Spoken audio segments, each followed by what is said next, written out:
Isang nakakagulat na sandali ang yumanig sa United Nations. Ang Pilipinas ay hindi na isang bansa lamang sa Asya. Ito ang konklusyon ng isang senior management official na kilala sa kanyang pagiging kalmado at masinop sa loob ng 30 taong karera sa UN. Agad na nanlamig ang bulwagan ng pagpupulong. Nagalit at tumayo ang mga kinatawan ng China at Pilipinas.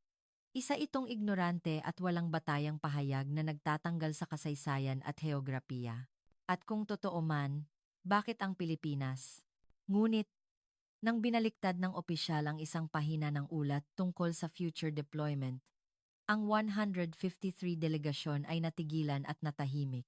Ano ang nasa Pilipinas na binaliktad ang sadentak taong geopolitikal na klasifikasyon? Sasabihin ko sa inyo ang nakakagulat na katotohanan ngayon. Ako si Alexander Montemayor. Isa akong senior management official sa European headquarters ng United Nations. Laging nakakabit sa pangalan ko ang mga salitang kalmado at masinop. Halos 3 dekada na akong nagresolba ng hindi mabilang na krisis sa masalimuot na dinamika ng lipunan. Ngunit, nang umagang iyon, ganap akong nalugmok. Lumabas ang isang urgent notification sa screen ng aking computer. Resulta ng survey sa kagustuhan ng bagong staff sa deployment. Kusa kong binuksan ang file at muntik ko nang maibagsak ang tasa ng kape. Pilipinas, Germany, Canada. Hindi ako makapaniwala. Sa loob ng 30 taon, hindi nagbabago ang ranggo. Ngayon, ang Pilipinas ang numero 1 na may napakalaking boto. Walang malay. 3 beses kong sinubukang buksan, muli ang ulat. Ngunit hindi iyon ang katapusan ng pagkabigla. Pagkalipas ng 10 minuto, isa pang urgent report ang dumating. Mula naman ito sa Department of Foreign Affairs. Nang makita ko ang titulo, halos tumigil ang tibok ng puso ko, sabay-sabay na diplomatikong pahayag mula sa 70 developing nations. Unahin ang Pilipinas bilang top cooperation partner. Nanginginig ang aking mga kamay. Binuksan ko ang dokumento at napuno ito ng hindi kapani-paniwalang nilalaman. Kenya, Ethiopia, Vietnam, Bolivia, Bangladesh, mga bansang papaunlad mula sa Africa, Asia, at Central, South America, lahat ay umaalis sa kasalukuyang balangkas ng kooperasyon ng G7 at G20 at magpapatuloy sa bilateral na kooperasyon kasama ang Pilipinas bilang pinakamataas na prioridad. Hindi ito isang simpleng diplomatikong pahayag. Ito ay isang konkretong plano na sumasaklaw sa muling paglalaan ng pondo para sa kooperasyon at pagsasaayos ng prioridad para sa magkasanib na proyekto. Agad akong tumawag sa Information System Team. Pakitiyak na muli ang dalawang ulat. Kailangan nating suriin ang posibilidad ng data error. Pagkaraan ng 30 minuto, malinaw ang sagot, walang error. Tumpak ang lahat ng datos. Sumandal ako sa aking upuan at tumingala sa kisame. Dalawang independenteng fenomena, ang kagustuhan ng mga tauhan sa loob ng UN at ang estratehiya ng mga bansang papaunlad. Hindi maaaring nagkataon na sabay silang tumuturo sa iisang direksyon. Ano ang nangyayari sa Pilipinas? Ang 30 taon kong karanasan at kaalaman ay tila naging walang silbi sa isang iglap. Paano nagdulot ang maliit na bansang ito sa Asya ng ganoong kakatwang pangyayari? Gulong-gulo ang isip ko. Ngunit may isang bagay na tiyak, kailangan kong lutasin ang misteryong ito. Nang sandaling iyon, marahas na bumukas ang pinto ng opisina ko at pumasok ang isang babae, hingal na hingal. Si Isabella Reyes, isa sa aking assistant. Siya ay nasa early 30s at isang passionate idealist. Madalas kaming magkasalungat sa maraming issue, ngunit ngayon, ang apoy sa kanyang mga mata ay hindi pangkaraniwan. Direktor, nakita niyo na ba ang dalawang ulat? Nanginginig ang kanyang boses sa pagkasabik. Sinikap kong sumagot ng kalmado. Oo, nakita ko. Ngunit kumalma ka. Ito ay marahil pansamantalang fenomena lamang. Pansamantala? Ipinatong ni Isabela ang dalawang kamay sa aking mesa at tinitigan ako ng diretsyo. Direktor, hindi ito simpleng uso. Ipinapakita ng phenomenon na ito ang kinabukasan ng UN at maging ng international community. Umiling ako. Isabela, masyado kang emosyonal. Alam kong naeengganyo ang mga kabataan sa kultura ng Pilipinas, mga pelikula, teleserye pero sa tingin mo ba mababago nito ang foreign policy? Hindi nyo naiintindihan, Direktor. Bumaba ang boses ni Isabela. Nakarating ako sa Pilipinas noong 1 taon. At doon, nakita ko ang pag-asa. Hindi lang ito tungkol sa pag-unlad ng ekonomiya o teknolohiya. Ipinapakita nila ang ibang landas na dapat tahakin ng sangkatauhan. Ibinaba ko ang panulat at tinitigan siya. Ibang landas? Anong ibig mong sabihin? Direktor, ang Pilipinas ay dati ring bansa na tumatanggap ng tulong. Alam nila kung ano ang hirap. Alam nila kung ano ang kawalan ng pag-asa. Kaya ang paraan ng pakikipagtulungan nila sa mga bansang papaunlad ay ganap na iba sa kanluran. Patuloy niya, hindi sila tumitingin mula sa itaas. Tinitingnan nila kami sa parehong antas. Hindi ko nagustuhan ang kanyang mga salita. Pakinggan, parang panaginip. Isabela, hindi ganyan karomantiko ang international relations. Sa huli, ang mahalaga ay lakas at interes. Bumuntong hininga si Isabela. Darating ang araw na maiintindihan ninyo, Direktor. Kahit hindi pa ngayon, pag-alis niya sa opisina, tiningnan kong muli ang mga ulat. Ngunit ang mga salita niya ay patuloy na umalingaw-ngaw sa isip ko. Ibang landas, parehong antas. Umiling ako. Sa 30 taon kong pagtingin sa international community, ang ganoong idealismo ay hindi gumana sa realidad. Ngunit bakit?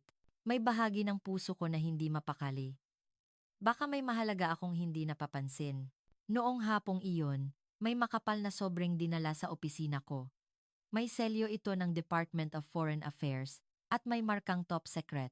Binuksan ko ang sobre at nagpasya akong basahin ng mas maingat. Hindi ito ang maikling pahayag na natanggap ko kanina, kundi isang detalyadong analytical report. Nang makita ko ang unang pahina, ganap akong nanlamig. Ang titulo ay Pagsusuri sa sabay-sabay na diplomatikong pahayag ng 70 developing nations, pagsasaalang-alang sa potensyal ng muling pag-oorganisa ng international order. Nanginginig ang aking mga kamay. Dahan-dahan akong nagbasa, at bawat pahina ay naglalaman ng mga hindi kapani-paniwalang nilalaman. Pahayag ng Foreign Minister ng Kenya.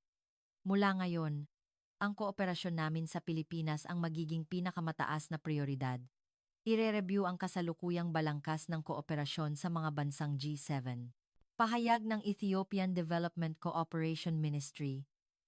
Gagawin naming benchmark ang development model ng Pilipinas at nagdesisyon kaming ilaan ang 30% ng aming national budget para sa magkasanib na proyekto sa Pilipinas.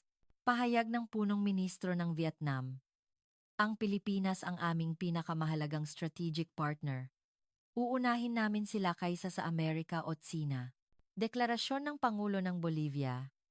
Ang Pilipinas ang tanging developed country na nakakaintindi sa amin. Bangladesh, Tanzania, Peru, Indonesia hindi matatapos ang listahan. Ang mga bansang papaunlad sa Africa, Asia, at Central, South America ay sabay-sabay na sumisigaw ng Pilipinas. Sa kalagitnaan ng dokumento, may nakalakip na mga reaksyon mula sa US State Department at Chinese Foreign Ministry. Nag-organisa ng emergency meeting ang Amerika at sinimulan ng Tsina ang review ng kanilang Belt and Road Initiative. Bumagsak ako sa aking upuan at tumingala sa kisame. Hindi ito isang simpleng cultural boom. Ito ay isang fundamental na pagbabago sa international order. Isipin mo, ang Western-centric international order na matagal nang pinananatili sa loob ng mahigit 70 taon mula noong World War II ang alliance system na pinamumunuan ng Amerika, ang economic cooperation structure na kinakatawan ng G7 at G20 lahat ay nayayanig. At ang Pilipinas ang nasa sentro nito? Ang bansang ito na may mahigit 100 milyong tao. Isinara ko ang dokumento at tumingin sa labas ng bintana. Nakita ko ang maulap na kalangitan ng Geneva. Gulong-gulo ang isip ko. Bakit?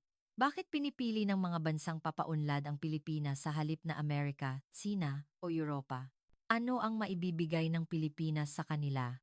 Sa laki ng ekonomiya, hindi pa ito umabot sa ika-4 na bahagi ng Amerika. Sa lakas ng militar, hindi ito maikukumpara sa Tsina. Nang sandaling iyon, ang isang pangungusap na nakasulat sa huling pahina ng dokumento ay umagaw sa aking pansin. Ito ay isang informal interview sa isang diplomat ng Kenya. Naiintindihan ng Pilipinas ang aming hirap. Dahil sila rin, tulad namin, ay naging mahirap, dumanas ng giyera, pananakop, at tumanggap ng tulong. Hindi nila kami kinaaawaan. Tinitingnan nila kami bilang pantay na kasosyo. Paulit-ulit kong binasa ang pangungusap na iyon. Pag-intindi sa hirap, pantay na kasosyo. Tila may mahalagang kahulugan ang mga salitang ito. Nang sandaling iyon, tumunog ang telepono sa opisina ko. Mula ito sa tanggapan ng Kalihim General. Alexander, umakyat ka kaagad. Emergency meeting. Nagmadali akong inayos ang mga dokumento at nagtungo sa tanggapan ng Kalihim General. Sa elevator, naisip ko, hindi ko na maaaring talikuran ang isyong ito. Marami ng opisyal ang nagtipon sa meeting room. Binuksan ng Kalihim General ang kanyang bibig, na may mabigat na mukha. Alam ninyong lahat, humaharap tayo sa isang unprecedented situation.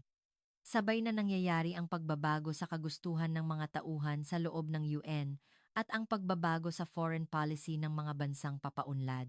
Tumahimik ang meeting room. Kailangan nating imbestigahan ng lubusan ang sanhi ng phenomenon na ito. Tiningnan ako ng Kalihim General. Ikaw ang mamumuno sa investigation team. Pumunta ka mismo sa Pilipinas at lutasin ang misteryong ito. Nakasalalay dito ang kinabukasan ng United Nations. Tumango ako. Wala na akong pagpipilian. Ako mismo ang kailangang pumunta sa Pilipinas at lutasin ang dalawang misteryong ito. Bago umalis, isa-isa kong kinausap ang mga batang staff na nag-volunteer para sa Pilipinas. Kasama sa investigation team ang mga mahuhusay na kabataan mula sa iba't ibang bansa, tulad ni Victor, Franz, Rafael, Spain, at Carl, Brazil. Gusto kong marinig mismo kung bakit nila gusto ang Pilipinas. Ang unang pumasok sa silid ay isang dalaga mula sa France. Nag-major daw siya sa International Development Studies sa Sorbonne University. Tinanong ko siya, bakit Pilipinas? Hindi ba't mas maganda sa New York o Geneva? Nag-isip siya ng sandali at sumagot ng may malinaw na boses. Direktor, natutunan ko na ang esensyal na halaga ng UN ay ang paglutas sa problema ng sangkatauhan. At sa panahong ito, naniniwala ako na ang Pilipinas ang pinakapraktikal at pinakamakabagong nagpapakita ng halagang iyon. Sa anong aspeto mo nasasabi iyan?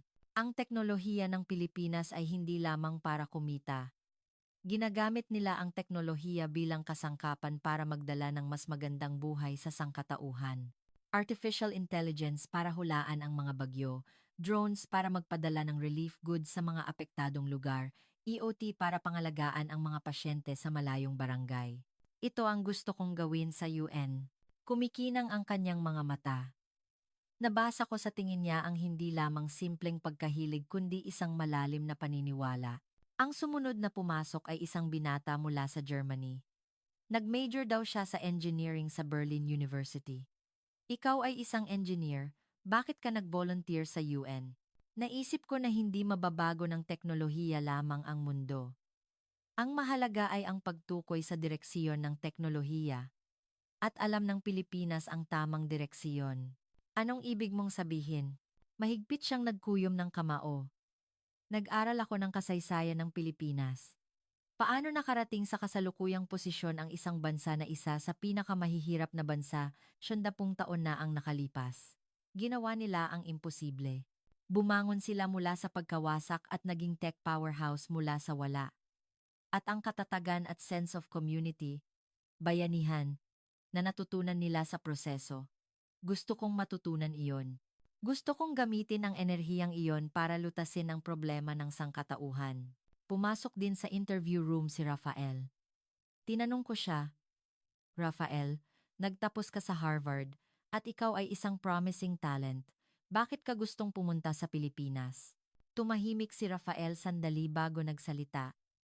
Direktor, ako ay mula sa Spain. Minsan nang naghari ang Spain sa mundo. Pero kumusta na ngayon? Nakakulong tayo sa nakaraang kaluwalhatian. Tumingin siya sa labas ng bintana. Iba ang Pilipinas. Hindi sila nakatingin sa nakaraan, kundi sa kinabukasan. Hindi nila sinasarili ang kanilang tagumpay. Gusto nilang makipagtulungan sa ibang mga bansa. Ang mga ulat ng development project ng Pilipinas na nakita ko ay kamangha-mangha. Talagang tinutulungan nila ang mga developing country na maging self-reliant. Matapos ang interview at bumalik sa opisina, malalim akong nag-isip. Ang mga sinasabi ng mga kabataang ito ay hindi lamang simpleng emosyon o uso. May nakikita silang isang bagay na esensyal. Paglutas sa problema ng sangkatauhan. Ang esensyal na halaga ng UN. Ang mga salitang ito ay umalingaw-ngaw sa isip ko. Nagtatrabaho ako sa UN sa loob ng ilang dekada, ngunit tila nakalimutan ko ang halagang iyon habang nabubuhay ako sa gitna ng mga pulong, ulat, at political calculation. Naniniwala pa rin sila sa halagang iyon at gustong makita itong maisakatuparan sa Pilipinas. Sa unang pagkakataon, nakaramdam ako ng hiya. Naisip ko na ang 30 taon kong karanasan ay baka mas mababaw pa kaysa sa dalisay na pananaw ng mga kabataang ito. Sa wakas, dumating ang araw ng pag-alis. Sumakay ang investigation team sa eroplano mula sa Charles de Gaulle Airport sa Paris patungong Manila. Ito ay isang mahabang 14 na oras na flight. Sa loob ng eroplano, may kaunting pag-aalinlangan pa rin ako. Ano kaya ang matutuklasan ko sa Pilipinas? Baka peke ang lahat ng ito. Tumingin ako sa ulap sa labas ng bintana habang nag-iisip. Pagkaraan ng lapat-asa na oras, lumapag ang eroplano sa Ninoy Aquino International Airport, Naya. Tumingin ako sa paliparan mula sa labas ng bintana. At sa sandaling iyon, naranasan ko ang unang pagkabigla. Ganap na naiiba ang paliparan sa inaasahan ko. Inaasahan ko ang isang ordinaryong international airport. Ngunit iba ang naiya. Ang unang naramdaman ko pagbaba ng eroplano ay ang kamangha-manghang efficiency. Ang immigration check ay automated at halos walang pila. Lumabas na ang mga bagahe bago pa kami makarating sa arrival lobby. Ngunit ang mas nakakagulat ay hindi lang iyon. Ang human consideration na nadarama sa buong paliparan. Kung may pasahero na naliligaw, lalapitan sila ng staff at tutulungan. Hindi lamang Filipino, kundi matatas din silang gumamit ng French at Spanish. Impressive! Pero hindi ba't pareho lang sa Singapore o Dubai? Bulong ni Victor. Ngunit iba ang aking iniisip. Hindi lamang ito efficiency. Ito ay ang perpektong harmoniya ng cutting-edge technology at human consideration. Parang nararanasan ko ang airport of the future ng mas maaga. Sa kotse papuntang Makati mula sa paliparan, muli akong nagulat sa tanawin sa labas ng bintana. Magkakatabi ang mga high-rise building. Ngunit sa pagitan ng mga gusaling ito, ang magagandang tradisyonal na simbahan at luntiang parke ay nakalagay ng may harmonya. Nagkakasama ang moderno at tradisyonal, ang lungsod at kalikasan. Ano iyon? Tanong ko sa driver. Iyan ang Manila Cathedral. Simbolo ng Maynila. Nakita ko ang isang lumang gusali na nakatayo sa gitna ng mga matataas na gusali. Ngunit kasabay nito, ang kulay berde ay pumupulupot sa lungsod. Sabi ni Carl, mas malaki sa inaasahan ko. Pero parang mas maliit kaysa sa Sao Paulo. Wala akong sinabi. Hindi ang laki ang mahalaga. May dumadaloy na espesyal na enerhiya sa lungsod na ito. Habang dumadaan ang kotse sa EDSA, hinangaan ko ang sistema ng trapiko. Kahit nasa ganoong komplikadong metropolis, maayos ang daloy ng mga sasakyan.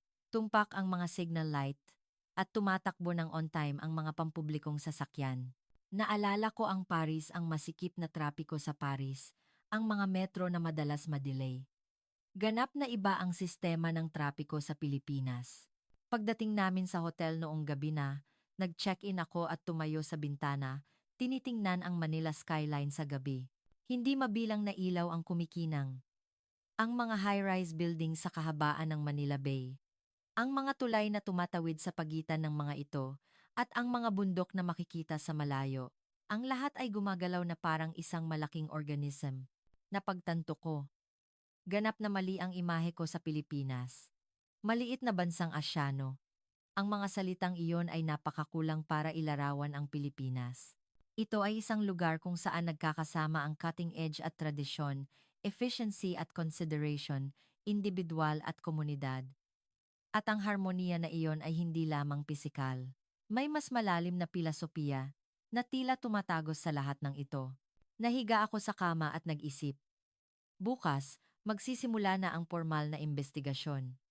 Matutuklasan ko kaya ang tunay na anyo ng bansang ito. Kinabukasan, binisita namin ang UN office sa Manila. Ito ang lugar kung saan pinamamahalaan ang iba't ibang proyekto ng kooperasyon ng Pilipinas at UN. Pagdating sa opisina, mainit kaming sinalubong ng mga lokal na opisyal. Ang kanilang mga mata ay puno ng passion. Dinala kami sa conference room at nagsimula kaming makinig sa paliwanag tungkol sa mga international cooperation project ng Pilipinas. Ang nagpresenta ay isang researcher na nagngangalang Maria. Maligayang pagdating. Ngayon, ipapakita ko sa inyo kung paano ginagamit ang mga makabagong teknolohiya ng Pilipinas upang lutasin ang mga problema ng sangkatauhan. Ang unang proyekto ay isang typhoon, disaster prediction system gamit ang artificial intelligence. Ang sistema na ito ay nagsasama ng satellite data, impormasyon sa klima, at economic indicators upang hulaan ang mga lugar na nasa panganib ng sakuna ng mas maaga. Makakagawa sila ng aksyon bago mangyari ang food crisis. Ito ay kasalukuyang on trial sa 15 bansa sa Africa. Ang pangalawa ay isang disaster relief system gamit ang drones. Nagpapadala ito ng gamot at pagkain sa mga lugar na naputol ang kalsada dahil sa lindol o baha. Ang isang drone ay makakapaghatid ng 100 kilograms ng kagamitan sa isang araw. Napatunayan na ang epekto nito sa Nepal at Pakistan. Ang pangatlo ay isang telemedicine system gamit ang IoT. Kahit sa mga liblib na lugar na walang doktor, maaaring mamonitor ang kalagayan ng pasyente ng real-time at makakuha ng diagnosis at reseta sa malayo. Sa pamamagitan ng sistemang ito, daan-daang buhay na ang naligtas sa mga rural na lugar ng Bangladesh. Nagpatuloy ang presentasyon ni Maria, Solar-Powered Water Purification System, Smart Agriculture Technology, Mobile Education Centers. Bawat isa ay kamanghamanghang inobasyon. Ngunit ang mas nagulat sa akin ay ang sumunod. Huminto si Maria sa presentasyon, humarap sa amin at sinabing, baka may ganito kayong tanong, bakit nagde-develop ang Pilipinas ng ganoong klaseng teknolohiya? Kumikita ba sila? Tumahimik ang conference room. Nagpatuloy si Maria. Sa totoo lang, hindi gaanong kalaki ang economic benefit. Karamihan sa mga proyektong ito ay non-profit. Kung gayon, bakit? Nagpakita siya ng isang litrato sa screen. Ito ay larawan ng mga bata sa isang baryo sa Africa na nakangiti ng masaya habang tinatanggap ang pagkain na dinala ng drone. Ito ang sagot. Nanginginig ang boses ni Maria. Ang aming teknolohiya ay hindi na para sa amin lamang. Ito ay para sa mga batang iyon sa kabilang panig ng mundo, para sa mga pasyenteng naghihirap, para sa lahat ng taong nangangarap ng mas magandang mundo. Sa sandaling iyon, nakaramdam ako ng pagkabigla. Naramdaman ko ang init sa aking dibdib. Nagpatuloy si Maria. Ang Pilipinas ay isa sa pinakamahihirap na bansa, 70 taon na ang nakalipas. Ang henerasyon ng aming lolo't lola ay dumanas ng giyera at taggutom. Kaya alam namin kung gaano kasindak ang kahirapan at kung gaano katakot ang sakit. Dahil natatandaan namin ang sakit na iyon, hindi namin maaaring talikuran ang hirap ng ibang bansa. Napuno ng solemn atmosphere ang conference room. Hindi na nakangiti ng cool sina Victor at Carl. Ito ang paraan ng pakikipagtulungan ng Pilipinas sa mga developing country, sabi ni Maria. Hindi namin sila kinaaawaan. Alam namin na sila ang aming nakaraan. Kaya nakikipaglakad kami sa kanila, sa parehong antas. Nang matapos ang presentasyon, dumating ang oras ng Q&A. Nagtaas ako ng kamay. May isang bagay akong gustong itanong. Ano ang driving force sa pagpapatuloy ng mga proyektong ito? Patakaran ba ng gobyerno?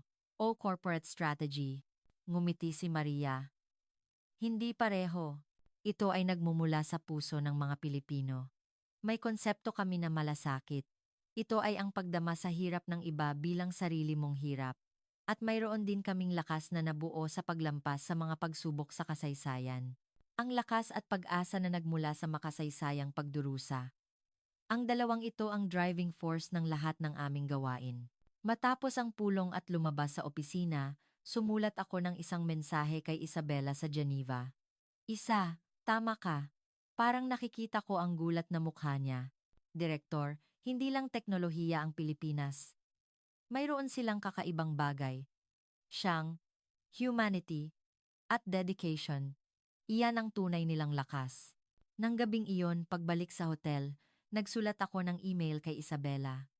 O, sa totoo lang, may pakiramdam akong nakikipag-usap ako sa idealist na kinalaban ko noon. Tama ka. Ang Pilipinas ay may mas malaking potensyal at sinseridad kaysa sa inakala ko. Nakakita ako ng pag-asa para sa sangkatauhan dito, na higit pa sa teknolohiya. Nanginginig ang boses ko sa pagkasabik. Naramdaman ko ang pagguho ng 30 taon kong karanasan. Ngunit hindi ito masamang pakiramdam. Sa halip, natutuwa akong may bago akong natutunan. Pagkaraan ng ilang araw, binigyan kami ng espesyal na pagkakataon. May mga opisyal mula sa Kenya at Ethiopia na bibisita para suriin ang proyekto ng Pilipinas at sasama kami sa kanila. Si Amina, isang development cooperation official mula sa Ethiopia, ay sumama sa aming grupo. Siya ay isang passionate na babae na nasa mid-40s. Magkasama naming tiningnan ang mga kaso ng Development Cooperation Project ng Pilipinas sa Ethiopia at Kenya sa pamamagitan ng mga video at report na inihanda ng Pilipinas. Sa conference room, una naming pinakinggan ang presentasyon ng opisyal ng proyekto sa Kenya. Ipinakilala ni Kenneth, isang senior manager sa Kenyan Foreign Ministry, ang Agricultural Technology Center ng Pilipinas sa pamamagitan ng video conference. Siya ay isang veteran na nagtrabaho sa diplomasiya sa loob ng mahigit 20 taon. Maligayang pagdating. Ito ang center na itinatag 3 taon na ang nakalipas sa tulong ng Pilipinas. Sa screen, ipinakita ang isang modernong agricultural facility, smart farm technology, water-saving irrigation system, soil analysis equipment.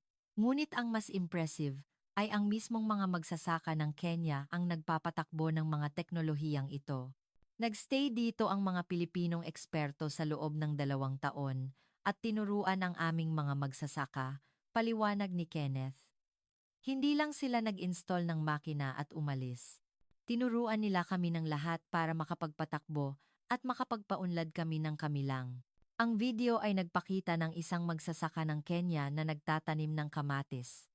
Ipinakita niya ang kanyang bukid ng may pagmamalaki. Dahil sa teknolohiyang ito, lumaki ng 5 beses ang ani ko. Sa wakas, makakapagpaaral na ako ng mga anak. Ang kanyang mukha ay punong-puno ng pag-asa. Nang matapos ang presentasyon, tinanong ko si Kenneth, ang Kenya ay matagal nang nakikipagtulungan sa Amerika, UK, at Sina. Paano naiiba ang kooperasyon ninyo sa Pilipinas? Nag-isip si Kenneth sandali at dahan-dahang nagsalita. Binigyan kami ng Amerika ng pera. Maraming pera. Pero tumitingin sila sa amin mula sa itaas. Kami ay mahirap na bansa lang sa kanila na kailangan ng tulong. Tumingin siya sa labas ng bintana. Ang Tsina, nagtayo sila ng infrastructure para sa amin. Kalsada, port, gusali. Impressive. Pero hindi sila nakinig sa aming opinyon. Nagtayo sila ayon sa gusto nila, at ang naiwan sa amin ay utang lang. Humarap siya sa amin. Pero iba ang Pilipinas. Tiningnan nila kami sa mata. Naramdaman ko ang init sa aking dibdib sa kanyang mga salita. Ang mga Pilipino ay nakipag-usap sa amin sa parehong antas. Tinanong nila kami, ano ang kailangan ninyo? Ano ang pangarap ninyo? At sineryoso nila ang aming mga sagot. Nanginginig ang boses ni Kenneth. Ang pinakamahalaga, ang Pilipinas ay nasa parehong sitwasyon namin noon. 70 taon na ang nakalipas, mahirap din ang Pilipinas. Ang lahat ay nawasak sa giyera, kinailangan nilang tumanggap ng tulong, kaya naiintindihan ng Pilipinas ang aming hirap. Hindi nila kami kinaaawaan. Tinitingnan nila kami bilang pantay na kasosyo. Ngumiti siya. Ang mga Pilipino, hindi nila kami binigyan ng isda. Tinuruan nila kaming mangisda. At ang mas mahalaga, naniniwala sila na kaya naming tumayo sa sarili naming paa. Ang tiwalang iyon ang nagpabago sa amin. Nabigla ako sa mga salita ni Kenneth. Ito ang sagot. Ito ang dahilan kung bakit pinili ng mga developing country ang Pilipinas. Hindi na kulang ekspresyon ni na Victor at Carl. Ang kanilang mga mukha ay nagpapakita ng malalim na pag-iisip. Sumunod, ipinakilala ni Amina ang proyekto ng Ethiopia. Ito ay isang presentasyon tungkol sa medical center na sinuportahan ng Pilipinas. Ang center na ito ay nagpapagamot sa mahigit 10,000 pasyente sa isang taon. Salamat sa telemedicine system ng Pilipinas. Maaari kaming magtanong sa mga espesyalista sa capital ng real time. Sabi sa amin ni Amina, espesyal ang Pilipinas. Hindi nila nakakalimutan na mahirap din sila noon. Noong 1950s, mas mahirap pa ang Pilipinas kaysa sa Ethiopia. Ngunit bumangon sila at ngayon ay tinutulungan na kami. Nagbibigay sila sa amin ng pag-asa. Ang pag-asa na, kaya rin namin. Nang matapos ang inspection at bumalik sa hotel, kumatok si Victor sa aking pinto, kasama rin si Carl. Alexander. Yumuko si Victor. Nagkamali kami. Talagang iba ang Pilipinas. Sabi ni Carl, patawarin mo ang aming kayabangan. Nakulong kami sa prejudice at hindi namin nakita ang katotohanan. Tinapik ko ang kanilang balikat. Lahat tayo ay natututo. Pagbalik sa Manila, binisita namin muli ang Advanced Technology Institute ng Pilipinas bilang huling opisyal na iskedul. Sa pagkakataong ito, upang makinig sa mas malalim na teknikal na paliwanag, sinalubong kami ng direktor ng institute. Maligayang pagdating. Ngayon, ipapakita ko sa inyo ang mga technology of the future na dinidevelop namin. Ang una naming pinuntahan ay ang Water Research Laboratory. Ito ay isang water-saving agriculture system na nagpapahintulot sa pagtatanim kahit sa disyerto o dry areas. Nababawasan ang paggamit ng tubig ng 90% kaysa sa tradisyonal na paraan. Maingat na nagtanong si Victor. Ngunit, hindi ba't mahal ang ganoong sistema? Kakayanin ba ng mga mahihirap na bansa? Sumagot ang researcher. Magandang tanong. Dinisenyo namin ito na may cost sa isip mula simula. Ginamit namin ng husto ang mga materyales na makukuha sa lokal at ginawa itong madaling i-maintain. At ibinibigay namin ang teknolohiyang ito ng walang bayad. Nagulat si Carl at nagtanong, walang bayad? Kumusta ang patent? Hindi namin inaangkin ang patent para sa ganoong klaseng teknolohiya. Dahil ito ay isang issue na nakasalalay sa survival ng sangkatauhan. Ang sumunod ay ang Telemedicine System Research Laboratory. Ang sistema na ito ay gumagana kahit sa mga lugar na unstable ang internet. Gumagamit ito ng satellite communication at minimized ang data. Nagtanong muli si Carl, kumusta ang data privacy? Ang panganib ng hacking. In-encrypt namin ang data gamit ang blockchain technology at gumagamit ng distributed storage method. At dinisenyo namin ito upang sumunod sa data privacy laws ng bawat bansa. Nagpatuloy kami sa pagbisita sa ilang research laboratory, renewable energy system, digital education platform, disaster prediction intelligence. Ang lahat ng teknolohiya ay may iisang tema, paglutas sa problema ng sangkatauhan. Nang matatapos na ang tour, nilapitan kami ng isang batang siyentista. Mukha siyang nasa late 20s at ang kanyang mga mata ay puno ng passion. Pakiusap, maari ba akong magtanong? Tanong niya. Oo. Siyempre. Sagot ko. Ano ang palagay ninyo sa aming teknolohiya? Sabihin ninyo ang totoo. Nag-aalangan si Victor bago nagsalita. Impressive. Pero sa totoo lang, hindi pa ito mukhang perpekto, marami pang pwedeng pagbutihin. Tumango ang batang siyentista. Tama, hindi perpekto ang aming teknolohiya. Marami pang problema na dapat lutasin. Tumingin siya sa labas ng bintana, pero hindi kami maaaring sumuko. Dahil nakita na namin. Ano ang nakita mo? Tanong ko. Humarap siya sa amin. May luha sa kanyang mga mata.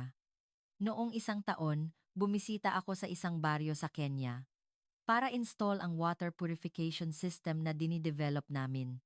Doon, nakilala ko ang isang 5 taong gulang na bata. Naglalakad siya ng 10 kilometers araw-araw para kumuha ng tubig. Maruming tubig, pero iyon lang ang mayroon sila. Nanginginig ang boses niya.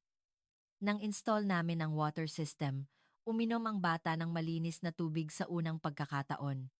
Hinding-hindi ko makakalimutan ang tingin niya. May pag-asa sa tingin na iyon. Mahigpit siyang nagkuyom ng kamao. Kaya patuloy kami. Kahit hindi perpekto ang aming teknolohiya, kung makakapagbigay ito ng pag-asa sa milyon-milyong bata tulad niya, hindi kami titigil.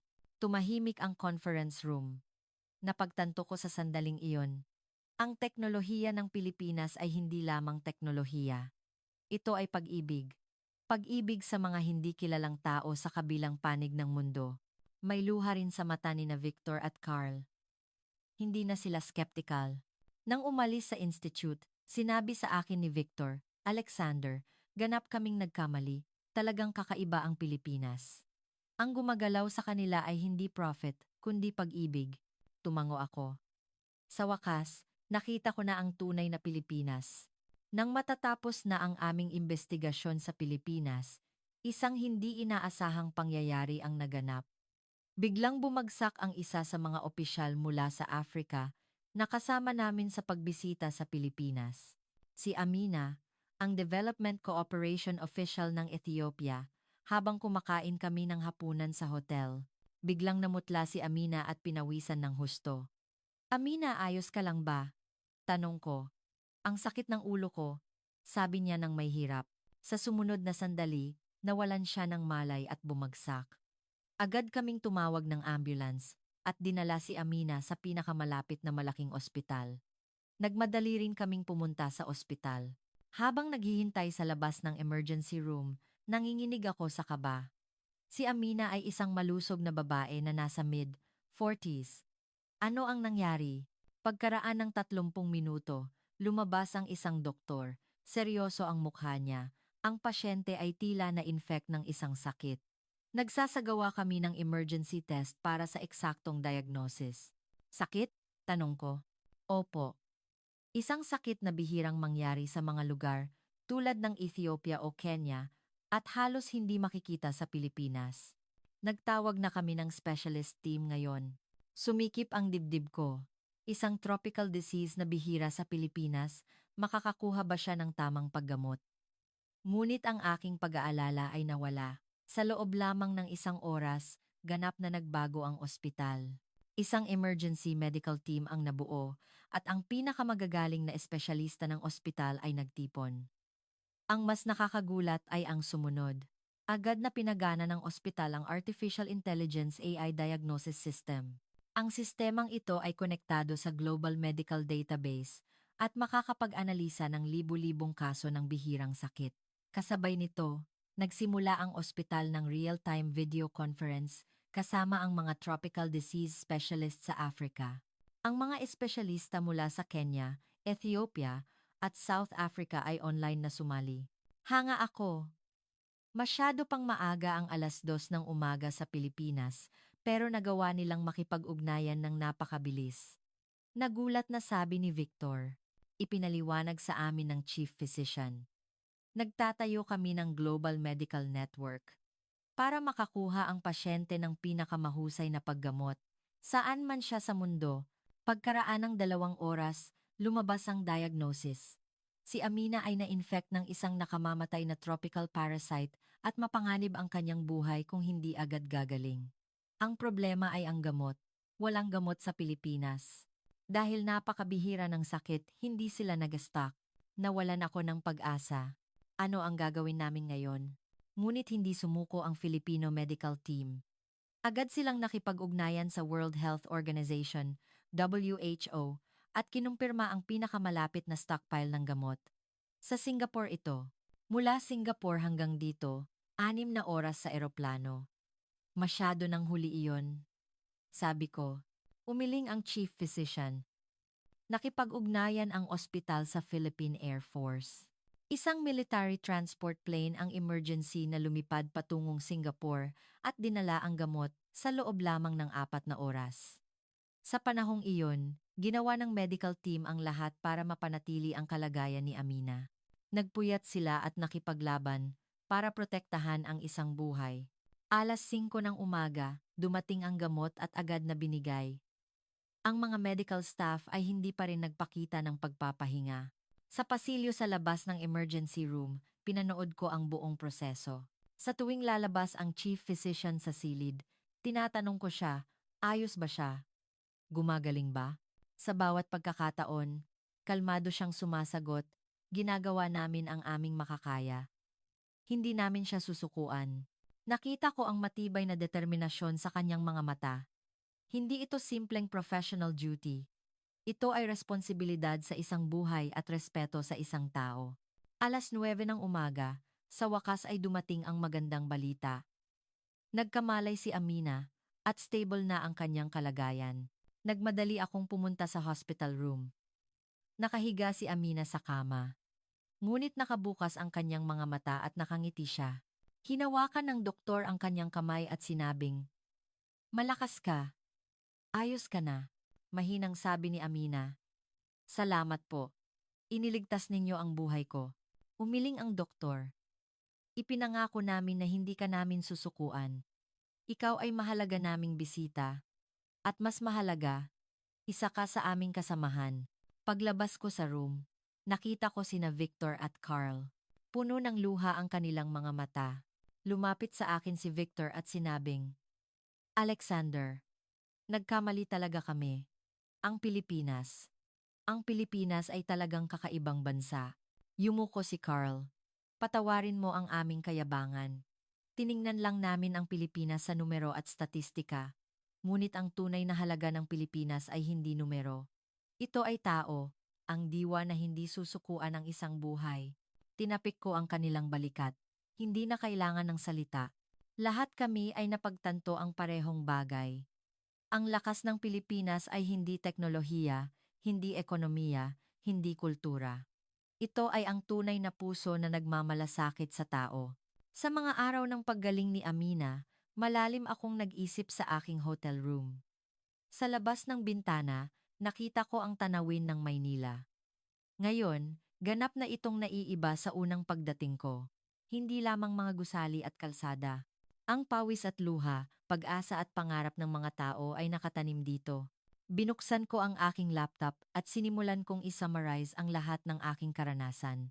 Ang paglalakbay na ito na nagsimula sa dalawang misteryo. Bakit gusto ng mga UN staff ang Pilipinas? Bakit pinipili ng mga developing country ang Pilipinas? Ngayon ay may malinaw na sagot. At ang sagot ay isa lamang. Alam ng Pilipinas ang sakit. Kinailangan nilang tumanggap ng tulong at nabuhay sa tulong ng international community. Ngunit hindi sila sumuko. Bumangon sila at ginawa ang imposible. Sa proseso, natutunan nila kung ano ang sakit, kung gaano kahalaga ang pag-asa, at kung gaano kalaki ang lakas ng taos-pusong tulong. Kaya iba ang Pilipinas. Kapag nagde-develop sila ng teknolohiya, iniisip nila ang tao kaysa sa profit. Kapag tumutulong sila sa mga developing country, hindi sila tumitingin mula sa itaas, kundi nakikipaglakad sa tabi nila. Kapag nakikipagtulungan sila, taos-puso sila. Ito ang dahilan kung bakit gusto ng mga batang UN staff ang Pilipinas. Nakikita nila sa Pilipinas ang pagsasakatuparan ng tunay na halaga ng UN, teknolohiya na ginagamit para sa sangkatauhan, at kooperasyon na nagmumula sa puso. Ang dahilan kung bakit pinipili ng mga developing country ang Pilipinas ay pareho. Naiintindihan ng Pilipinas ang kanilang sakit. Dahil dumaan din ang Pilipinas sa parehong landas. Itinuturing ng Pilipinas silang pantay na kasosyo. Dahil hindi sila kinaaawaan, kundi gusto silang makipag-grow ng magkasama. Nagsimula akong mag-type sa keyboard. Ito ang bahagi ng conclusion ng ulat. Ang Pilipinas ay hindi na isang maliit na bansang Asyano. Ang Pilipinas ay ang bagong modelo ng kooperasyon para sa sangkatauhan. Pinatunayan nila na posible ang kooperasyong nagmumula sa puso, na ang teknolohiya ay maaaring maging pag-ibig. At ang mga dumanas ng sakit ang maaaring maging pinakamahusay na tagapagpagaling. Tumigil ako sandali at tumingin sa labas ng bintana. Kailangan nating matuto mula sa Pilipinas. Ano ang tunay na kooperasyon? Ano ang tunay na pagkakaisa? At kailangan nating magkasanib na itatag. Isang mas magandang mundo kasama ang Pilipinas. Tiningnan ko muli ang titulo ng ulat. Pilipinas. Ang lakas ng mga nakakaalam ng sakit. Ngayon, ganap na itong angkop. Kinabukasan, ganap na gumaling si Amina at nakasama namin siyang kumain ng hapunan. Masigla niya kaming tiningnan at sinabing, "Hindi ko alam kung paano ako magpapasalamat sa Filipino medical team na nagligtas sa buhay ko." Sabi ko sa kanya, "Ang karanasan mo ang nagbigay sa amin ng pinakamahalagang aral. Ipinakita mo sa amin kung ano ang tunay na halaga ng Pilipinas." Dagdag ni Victor, kumbinsido na kami ngayon. Nang gabing iyon, nagtipon ang buong investigation team at sinuri ang final report. Sumang-ayon ang lahat. Ang ulat na ito ay hindi lamang investigation report, kundi isang dokumento na magtuturo sa direksyon ng kinabukasan ng international community. Pagbalik sa Geneva, kinabukasan, ipipresenta ko ang ulat sa General Assembly Hall ng UN Headquarters. Ang hall ay puno ng mga opisyal. Dumalo rin ang kalihim general. Tumayo ako sa entablado. Kinakabahan, ngunit puno ng conviction. Mga respetadong members, ang aming investigation team ay bumisita sa Pilipinas sa loob ng nakaraang 3 linggo at nag-imbestiga sa dalawang fenomena. Una, bakit gustong-gusto ng mga bagong UN staff ang Pilipinas? Pangalawa, bakit sabay-sabay na pinili ng 70 developing country ang Pilipinas bilang top cooperation partner? Tumahimik ang hall. Sa simula, nagtaka rin kami. Kahit na top class ang Pilipinas sa laki ng ekonomiya, bakit sila nakakakuha ng ganitong suporta higit sa Amerika, Tsina, at Europa? Ipinakita ko ang unang slide sa screen. Ito ay graph na nagbubuod sa 70 taon ng kasaysayan ng Pilipinas. Nandito ang sagot. Noong 1950s, ang Pilipinas ay isa sa pinakamahihirap na bansa sa mundo. Mababa ang per capita national income, at ang lahat ay nawasak sa gyera. Ngunit, 70 taon na ang nakalipas, ang Pilipinas ay kabilang na sa mga developed country. Isang unprecedented na bagay sa kasaysayan ng sangkatauhan. Lumipat ako sa susunod na slide. Ngunit ang mahalaga ay hindi ang economic growth mismo. Ang mahalaga ay ang natutunan ng Pilipinas sa proseso. Kung ano ang sakit, kung gaano kahalaga ang pag-asa, at kung gaano kalaki ang lakas ng taos-pusong tulong. Ipinakilala ko ang mga patutuo ni na Kenneth at Amina. Habang ipinapahayag ko ang kanilang mga salita, naramdaman ko ang pagbabago ng atmosphere sa hall. Ang diplomat ng Kenya ay nagsabi, "Binigyan kami ng Amerika ng pera. Nagtayo ang China ng infrastructure. Pero tiningnan kami ng Pilipinas sa mata. Nagkaroon ng bulungan sa hall." Ito ang pagkakaiba. Mga members, itinuturing ng Pilipinas ang mga developing country bilang pantay na kasosyo. Hindi sila kinaaawaan, kundi gusto nilang makipag-grow ng magkasama. Dahil ang Pilipinas ay nasa lugar na iyon noon. Isa-isa kong ipinaliwanag ang mga technology project ng Pilipinas. AI prediction system, drone relief, telemedicine. At higit sa lahat, idiniin ko ang katotohanan na ang mga teknolohiyang iyon ay ginagalaw ng sangkatauhan, hindi profit. Ang batang siyentista ng Pilipinas ay nagsabi, "Hindi perpekto ang aming teknolohiya, pero nakita na namin ang tingin ng mga batang nagugutom, kaya hindi kami maaaring sumuko." Sa huli, ibinahagi ko ang kwento ng pagliligtas sa buhay ni Amina. Kung paano nagpuyat ang Filipino medical team para protektahan ang isang buhay, at kung paano gumamit ng military transport plane para magdala ng gamot. Ito ang Pilipinas. Mga members, nakikita ng Pilipinas ang bawat buhay sa likod ng numero at statistika. Nirerespeto nila bilang tao, higit sa nasyonalidad at lahi. Tinapos ko ang aking presentasyon. Mga respetadong members, ang Pilipinas ay hindi na isang maliit na bansa. Ang Pilipinas ay isang partner na nagsasakatuparan ng halaga na dapat nating itaguyod ng UN. Iminumungkahi namin. I-upgrade ang Pilipinas bilang strategic cooperation partner ng UN at pag-aralan ang development cooperation model ng Pilipinas bilang international standard.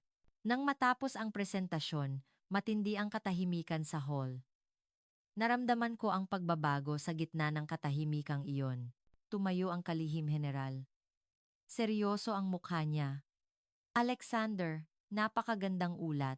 Ang ulat na ito ay magiging isang mahalagang dokumento na magtuturo sa direksyon ng kinabukasan ng ating UN." Nagpalakpakan ang hall, Nakahinga ako ng maluwag. Matapos ang pulong, maraming opisyal ang lumapit sa akin at nakipagkamay. Ang kanilang mga mata ay may bagong pagkilala na ngayon sa Pilipinas. Napagtanto ko, ang ulat na ito ay hindi lamang documentation ng phenomenon, kundi isang catalyst na lilikha ng pagbabago. Sa loob ng ilang araw matapos ang presentasyon ng aking ulat, sunod-sunod ang mga kamangha-manghang bagay na nangyari. Una, mabilis na kumalat ang aking ulat sa loob ng UN. Kahit bago pa man opisyal na ipamahagi, maraming opisyal ng departamento ang humingi ng kopya. Ang reaksyon ng mga taong nagbasa ng ulat ay pareho. Ito ang katotohanan na dapat nating malaman. Pagkaraan ng isang linggo, ang ilang nilalaman ng ulat ay na-leak sa media. Ang New York Times ang naglathala ng unang artikulo at agad na sumunod ang pangunahing media sa buong mundo. UN presents Philippines as new cooperation model. Why developing countries choose Philippines? The power of those who know pain, malasakit. Ang mga artikulo ay halos positibo. Lalo na ang reaksyon ng media ng mga developing country ay mainit. Isang pahayagan sa Kenya ang sumulat sa editorial. Sa wakas, nagkakaroon ng lamat ang Western-centric international order. Ang Pilipinas ang aming bagong pag-asa. Ang TV network ng Ethiopia ay nag-feature ng aking ulat. Mismong si Amina ang lumabas at nagbahagi ng kanyang karanasan. Gumagalaw din ang mga international organization. Ang World Health Organization, WHO, ay nagpatawag ng emergency meeting at nagmungkahi ng proyekto upang ipalaganap ang telemedicine system ng Pilipinas sa mga bansang may mababang kita. Ang UNICEF ay nagsimulang magplano na gamitin ang smart agriculture technology ng Pilipinas upang lutasin ang problema sa taggutom sa Africa. Nagtatag ang UNESCO ng isang task force upang pag-aralan ang education model ng Pilipinas. Ang lahat ng pagbabagong ito ay naganap sa loob lamang ng isang buwan. Hindi ako makapaniwala. Ang aking isang ulat ay nakagawa ng ganoong kalaking ripple effect. Ngunit ang pinakanakakagulat na pagbabago ay ang pagbabago ng saloobin ng mga gobyerno ng iba't ibang bansa. Ang European Union ay nagpahayag na muling reviewin ang strategic partnership nila sa Pilipinas. Bumisita ang punong ministro ng Germany sa Pilipinas at nagmungkahi ng kooperasyon sa larangan ng development cooperation. Ang US State Department ay nagtatag ng isang special team upang pag-aralan ang development cooperation model ng Pilipinas. Ang White House ay muling tinukoy ang Pilipinas bilang critical partner sa Indo-Pacific strategy nito. Maging ang Tsina ay nagbago ng posisyon. Ang Chinese Foreign Ministry ay nagmungkahi ng trilateral cooperation sa Pilipinas.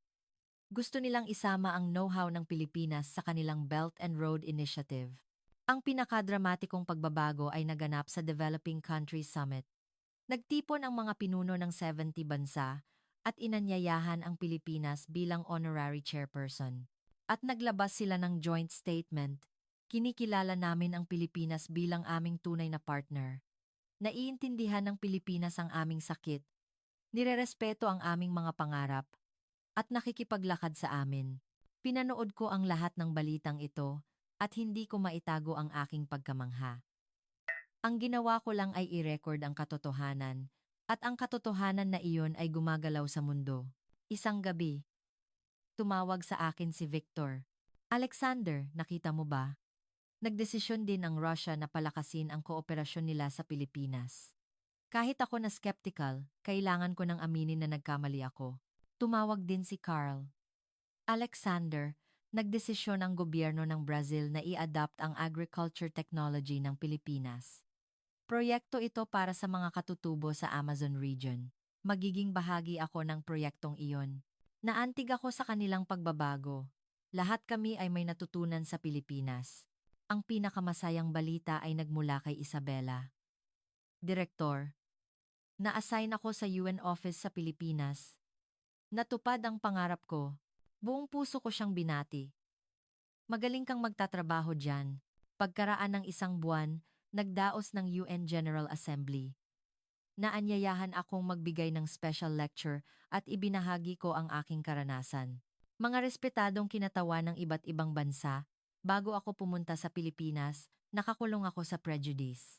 Ngunit tinuruan ako ng Pilipinas na ang tunay na kooperasyon ay nagmumula sa empathy, hindi sa lakas, na ang tunay na leadership ay hindi ang pagtingin mula sa itaas, kundi ang paglakad sa tabi nila. Nagkaroon ng standing ovation sa hall. Nang gabing iyon, sa isang hotel room, tumingin ako sa labas ng bintana. Ang mga bituin ay kumikinang sa kalangitan ng Geneva. Naisip ko, ang lahat ng pagbabagong ito ay nagsimula sa isang ulat lamang. Hindi, mas tama na sabihin na nagsimula ito sa taos-pusong-puso ng isang bansa. Natutunan ko na ang katotohanan ay babaguhin ang mundo sa kalaunan. Pagkaraan ng 3 buwan matapos ang presentasyon ng ulat, opisyal na naglunsad ang UN ng isang bagong programa. Ang pangalan nito ay Global Hope Partnership. Ang layunin ng programang ito ay malinaw. Itatag ang Development Cooperation Model ng Pilipinas bilang international standard at ipalaganap ito sa buong mundo. Itinalaga ako ng kalihim general bilang pinuno ng programang ito. Sa simula, naramdaman ko na mabigat ito, ngunit agad kong naniwala na ito ang magiging pinakamakabuluhang trabaho sa buhay ko. Ang unang proyekto ay sa Africa. Plano naming simulan sa Kenya at Ethiopia at palawakin sa 10 bansa sa paligid. Muli akong bumisita sa Pilipinas. Sa pagkakataong ito, hindi bilang isang investigator, kundi bilang isang partner. Ang gobyerno at mga kumpanya ng Pilipinas ay aktibong nakipagtulungan. Nagbigay sila ng teknolohiya at mga eksperto, at nag-ambag din ng pondo. Ngunit ang pinakamahalaga ay ibinahagi nila ang kanilang diwa. Pagkaraan ng 6 na buwan mula nang simulan ang proyekto, bumisita ako sa isang rural village sa Kenya. Dito, ang smart farm system na sinuportahan ng Pilipinas ay na-install. Ipinakita sa akin ng village chief ang bukid ng may pagmamalaki. Ngayon, makakapagtanim kami sa buong taon, nakakapag-aral na ang mga bata. Ang kanyang mukha ay punong-puno ng pag-asa. Alam ko kung gaano kahalaga ang pag-asang iyon. Sa katabing baryo, may telemedicine center na na-install. Ang mga Pilipinong doktor ay nag-examine sa mga lokal na pasyente sa pamamagitan ng video call. Hinawakan ng isang matandang babae ang kamay ko at sinabing, hindi ko na kailangang pumunta sa malayong bayan para sa ospital. Makakakuha ako ng magandang gamutan dito. Salamat sa mga Pilipino. Nakita ko ang luha sa kanyang mga mata. Luha ng pasasalamat. Sa Ethiopia, mas malaki pa ang tagumpay. Ang mga lokal na magsasaka na tinuruan sa Agricultural Technology Center ng Pilipinas ay nagtuturo na ngayon ng teknolohiya sa kalapit na mga bansa. Sabi sa akin ni Amina habang inililibot ako, tingnan mo, kami na mismo ang nagpapalaganap ngayon. Gaya ng itinuro ng Pilipinas, tumutulong din kami sa ibang tao. Ito ang tunay na development cooperation. Hindi lamang pagbibigay ng tulong, kundi ang pagpapalaki ng kakayahan na makapag-grow sa sarili. Pagkaraan ng 1 taon, ipinahayag ko ang resulta ng proyekto sa UN headquarters. Ang Global Hope Partnership ay matagumpay na naipatupad sa 10 bansa sa Africa, 5 sa Asia, at 2 sa Central, South America sa unang taon. Kabuuang 500,000 tao ang nakinabang ng direkta at umabot sa 2 milyon ang indirect beneficiaries. Ngunit ang mas mahalaga kaysa sa numero ay ang pagbabago. Ang pinakamahalagang tagumpay ay ang mga lokal na tao ay nagsimulang maniwala sa kanilang sariling kakayahan. Naniniwala sila ngayon na kaya rin nilang umunlad. At ang paniniwalang iyon ay lumilikha ng aktwal na pagbabago. Matapos ang presentasyon, maraming bansa ang nag-apply para sumali sa programa. Mabilis na lumawak ang Global Hope Partnership at ngayon, mahigit 80 bansa na ang kasali. Naramdaman ko ang malalim na fulfillment habang pinapanood ko ang lahat ng prosesong ito. Ang inspiration na nakuha ko sa Pilipinas ay kumakalat na ngayon sa buong mundo. Isang araw, nakatanggap ako ng imbitasyon mula sa Philippine Secretary of Foreign Affairs. Nais daw nilang magbigay ako ng keynote speech sa International Development Cooperation Forum sa Maynila. Dumating ako sa Maynila at tumayo sa entablado ng forum. Ang mga kinatawan ng 50 bansa ay nakaupo sa audience. Mga respetadong members, 2 taon na ang nakalipas nang unang dumating ako sa Pilipinas. Noon, skeptical ako. Ngunit tinuruan ako ng Pilipinas na ang tunay na lakas ay nagmumula sa empathy at solidarity, hindi sa military o economic power. Tumingin ako sa audience. Lahat ng naririto ngayon ay saksi sa katotohanang iyon. Pinapatunayan namin ng magkasama na posible ang mas magandang mundo. Nagkaroon ng napakalakas na palakpakan mula sa hall. Nang gabing iyon, muli kong tiningnan ang Manila Bay. Ngunit ngayon, ganap na itong naiiba. Hindi lamang isang lungsod, kundi simbolo ng pag-asa. 5 taon ang lumipas. Ako ngayon ay naging Undersecretary General ng United Nations. Ako ang namamahala sa International Development Cooperation. Sa dingding ng opisina ko, may ilang litrato na nakasabit. Mga magsasaka sa Kenya na nakangiti sa bukid, mga pasyente na ginagamot sa medical center ng Ethiopia, at ang larawan ng investigation team noong bumisita kami sa Pilipinas. Ang larawan na madalas kong tinitingnan ay ang larawan ni Amina, nakuha pagkatapos niyang gumaling. Sa tuwing tinitingnan ko ang larawan na iyon, naaalala ko ang inspiration ng araw na iyon. Isang hapon, may isang batang staff ang bumisita sa opisina ko. Isa siyang bagong recruit. Undersecretary General, pangarap kong magtrabaho sa UN. Lalo na, gusto kong magtrabaho kasama ang Pilipinas. Tulad mo, ngumiti ako. Bakit Pilipinas? Nabasa ko ang ulat mo, Pilipinas. Ang lakas ng mga nakakaalam ng sakit. Binago ng ulat na iyon ang buhay ko. Gusto ko ring gumawa ng ganoong klaseng sinseridad na trabaho. Tiningnan ko ang kabataang iyon at naaalala ko ang sarili ko 5 taon na ang nakalipas. Kung gaano ako nakakulong sa prejudice. Kung gaano ako kayabangan. Bibigyan kita ng isang payo, sabi ko. Hindi mo maiintindihan ang Pilipinas sa ulat o statistika lamang. Pumunta ka mismo at damhin mo. Tumingin ka sa kanilang mga mata, pakinggan ang kanilang mga kwento, at magtrabaho ka kasama sila. Doon mo lang malalaman ang tunay na Pilipinas. Seryosong tumango ang kabataang iyon. Pag-alis niya, tumingin ako sa labas ng bintana. Ang sikat ng araw sa hapon sa Geneva ay tumatama sa opisina. Alam ko na nagbago ang adjective na nakakabit sa pangalan ko. Dati, kalmado at may karanasan. Ngunit ngayon, tinawag akong espesyalista na pinakamahusay na nakakaintindi sa Pilipinas. Ipinagmamalaki ko ang pagbabagong iyon. Dahil ito ay patunay na bukas ako sa pagkatuto.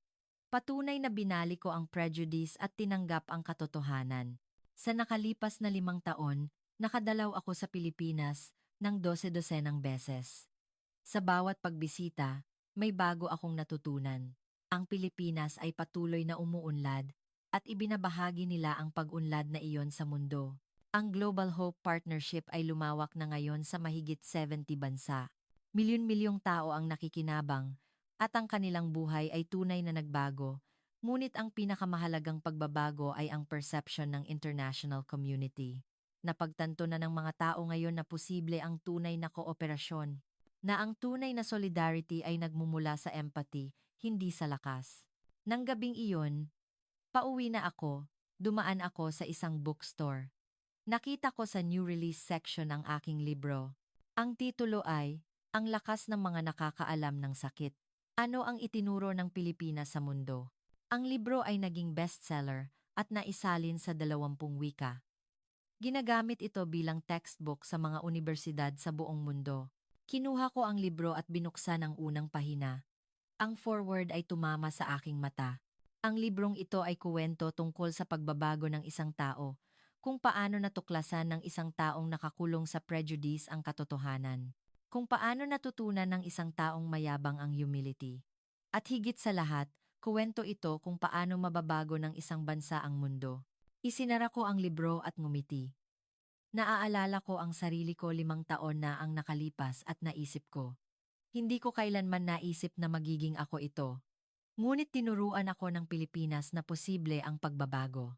At ang pagbabagong iyon ay nagsisimula sa tapang na harapin ang katotohanan. 1 taon pa ang lumipas. Ako ngayon ay malapit ng magretiro.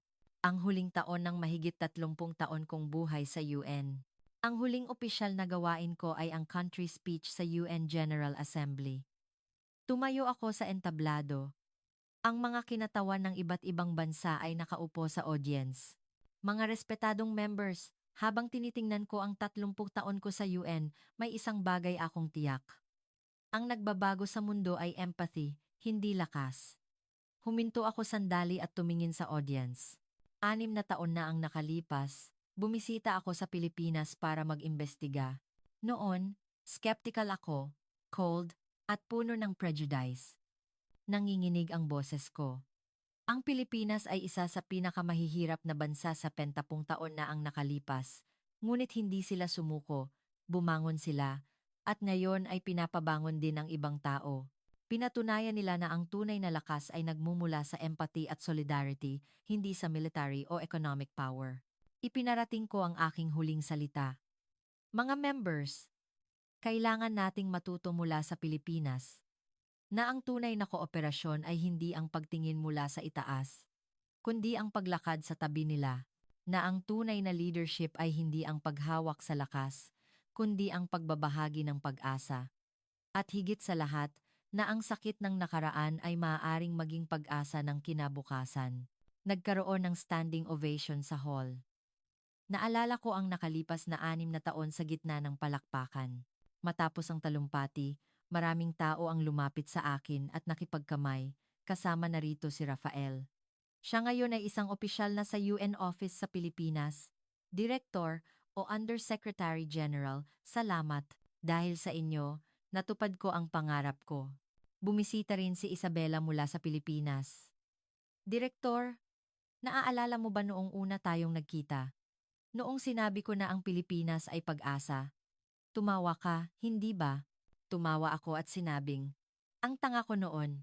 Nang gabing iyon, sa hotel room, sinulat ko ang huling entry sa aking journal. Ngayon ang katapusan ng buhay ko sa UN. Ngunit ang natutunan ko ay mananatili magpakailanman. Ang itinuro sa akin ng Pilipinas, ang lakas ng mga nakakaalam ng sakit, ang halaga ng tunay na solidarity. Binago nito ng lubusan ang buhay ko. Kumbinsido ako ngayon. Ang Pilipinas ay hindi lamang isang bansa, kundi ang pag-asa ng sangkatauhan. Pinatunayan nila na posible ang mas magandang mundo. Inilapag ko ang panulat at tumingin sa labas ng bintana. Ang mga bituin ay kumikinang sa kalangitan sa gabi. Ngumiti ako. Ang paglalakbay ko ay natapos na, ngunit ang pagbabagong sinimulan ng Pilipinas ay magpapatuloy. At ang pagbabagong iyon ay magpapabago sa mundo sa isang mas magandang lugar. Kumusta ang kuwento ni Alexander? Ang tunay na lakas ng Pilipinas ay hindi teknolohiya o ekonomiya, kundi ang taos-pusong solidarity na ang tanging maibibigay ay ang mga nakakaalam ng sakit, malasakit at bayanihan. Para ibahagi ang ating pagmamalaki sa kuwentong ito at ipaalam ang tunay na halaga ng Pilipinas sa mundo, paki-share ang video na ito. Paki-like at subscribe din. Salamat.